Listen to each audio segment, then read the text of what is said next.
কুঞ্জবন স্থিত আচার্য প্রফুল্লচন্দ্র স্মৃতি বিদ্যা মন্দিরের ডিএনএ ক্লাবের উদ্বোধনকে কেন্দ্র করে বুধবার দিন এক অনাড়ম্বর অনুষ্ঠানের আয়োজন করা হয়েছিল। চারা গাছে জল সিঁচনের মধ্য দিয়ে এই অনুষ্ঠানে শুভ উদ্বোধন করেন সাংসদ রাজীব ভট্টাচার্য। এরপর তিনি বিদ্যালয়ের ডিএনএ ক্লাবের শুভ দ্বারোদ্ঘাটন করেন।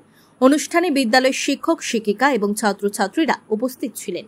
এদিন আলোচনা করতে গিয়ে সাংসদ রাজীব ভট্টাচার্য বলেন, শিক্ষকরা চান তাদের ছাত্রছাত্রীরা যাতে ভালো রেজাল্ট করে প্রতিষ্ঠিত হয়, তার জন্য তারা অক্লান্ত পরিশ্রম করেন। এর পাশাপাশি পরিবেশ রক্ষায় সচেতন করার জন্য তা নিয়ে ক্লাসে ছাত্রছাত্রীদের সঙ্গে প্রতিদিন আলোচনা করার জন্য পরামর্শ দেন সাংসদ Rajib Bhattacharya. Bureau report, BTV Tripura news. আপনাদেরকে পড়ান, আপনারা স্টুডেন্টকে ভালো একটা মার্কেবল জায়গায় নিয়ে যাওয়ার জন্য সবসময় একটা কম্পিটিশন আপনাদের মধ্যে থাকে যে আরে আমার স্টুডেন্ট একটা জায়গাতে পৌঁছাতে হবে, তার জন্য আপনারা অক্লান্ত পরিশ্রম করেন।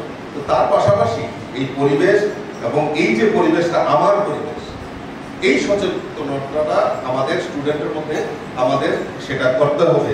তার জন্য আমি দিদিমণিদের স্যারেরা যারা আছেন, শিক্ষক শিক্ষিকা, আপনাদের কাছে আমার একটা আবেদন রইল যে আপনারা এই জিনিসগুলো যদি বারবার তাদের সামনে উপস্থাপন করেন, তাহলে দেখবেন যে আমাদের যে স্বপ্ন, আমাদের যে পরিকল্পনা, যে আমাদের এই সমাজ, আমরা সুস্থ সমাজ, আমাদের শস্য শ্যামলা যে আমরা কথাগুলি বলতাম, সেগুলি বাস্তব রূপ দেবে।